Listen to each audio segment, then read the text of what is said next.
La pluie s'abattait avec violence, transformant les ruelles étroites en torrents déchaînés. Des débris tourbillonnaient dans l'eau boueuse, une danse chaotique de détritus et de désespoir.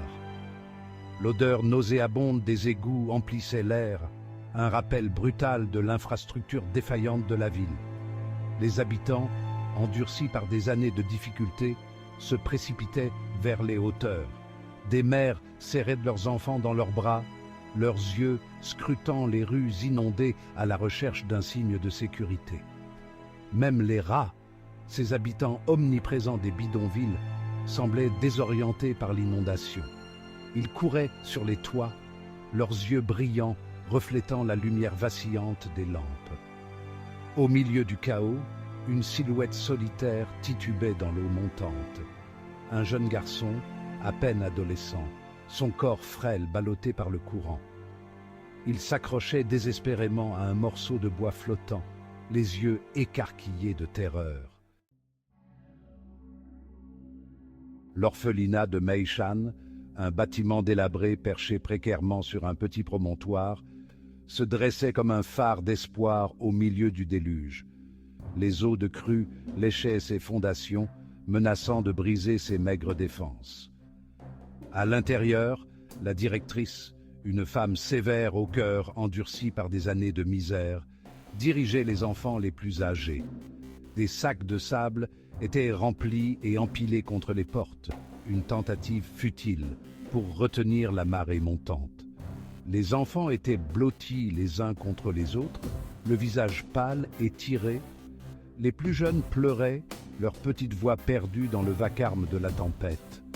Même les enfants plus âgés, habitués à la dure réalité de la vie dans les bidonvilles, ne pouvaient s'empêcher de ressentir un frisson de peur. L'orphelinat, leur seul sanctuaire, risquait d'être englouti tout entier. La directrice, le visage marqué d'inquiétude, scruta la scène. Le temps leur était compté. Dudiane toussa, les poumons en feu. Il était allongé sur un sol froid et dur, le corps secoué de frissons. Il ouvrit les yeux, clignant des paupières face à la faible lumière. Il se trouvait dans une grande pièce nue, aux murs tachés d'humidité. Des rangées de lits en métal occupaient l'espace, la plupart vides. Lentement, péniblement, il s'assit.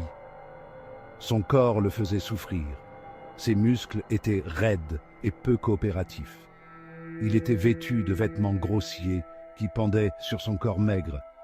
Il se souvint alors du sommeil cryogénique, de la promesse d'un avenir meilleur.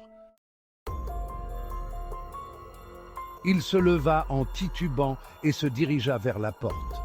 Une cacophonie de bruit assaillit ses oreilles. Des cris, des rires, le cliquetis de bols en métal. Il jeta un coup d'œil dans le couloir, le cœur battant à tout rompre. Des enfants, certains âgés de 5 ou 6 ans à peine, couraient dans le couloir, leur voix résonnant sur les hauts plafonds. Un groupe de garçons plus âgés, le visage fermé et méfiant, se tenaient dans un coin, chuchotant entre eux. Ils le regardaient avec suspicion, leur regard froid et calculateur.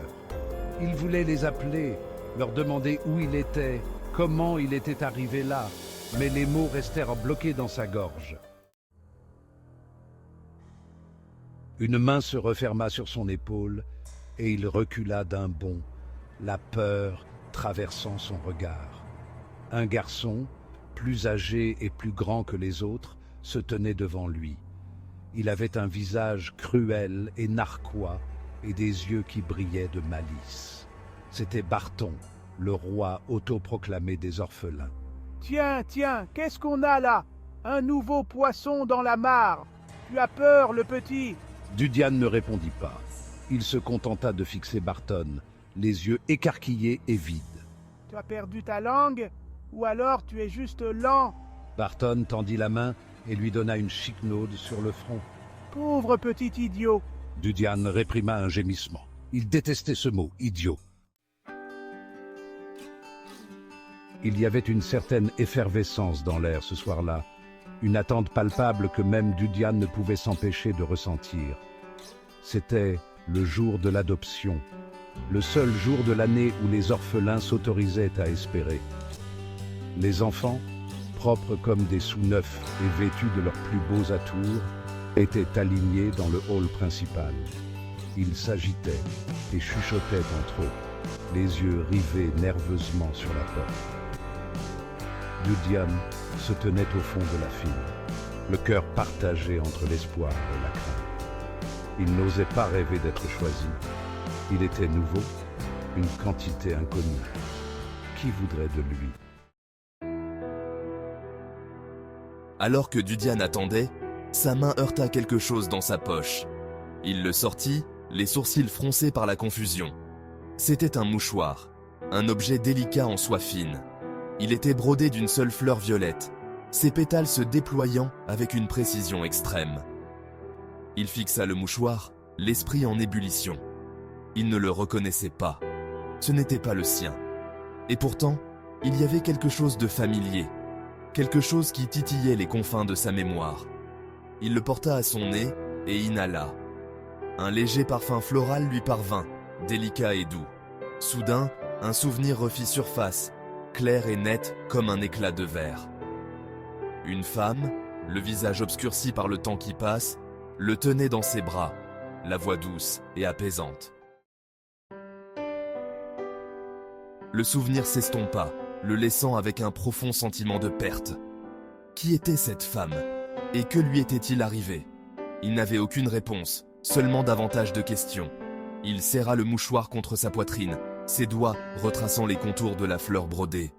C'était le seul lien tangible qu'il avait avec son passé, avec la famille qu'il avait perdue. Il se jura de ne jamais le lâcher, de le chérir à jamais. Le mouchoir était chaud dans sa main, comme s'il était doté d'une vie propre. C'était plus qu'un simple morceau de tissu. C'était un symbole d'espoir, un rappel qu'il n'était pas seul. Il avait un passé, une famille, une histoire à raconter, et il était bien décidé à la découvrir. Alors que la soirée avançait et qu'un enfant après l'autre était choisi, Dudiane sentit un poids familier s'abattre sur sa poitrine. La déception, froide et lourde. Il savait que ses chances étaient minces, mais il avait osé espérer.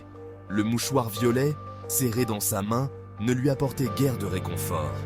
Des murmures le suivirent alors qu'il retournait à son lit, en traînant les pieds, les échos des railleries de Barton résonnant dans ses oreilles.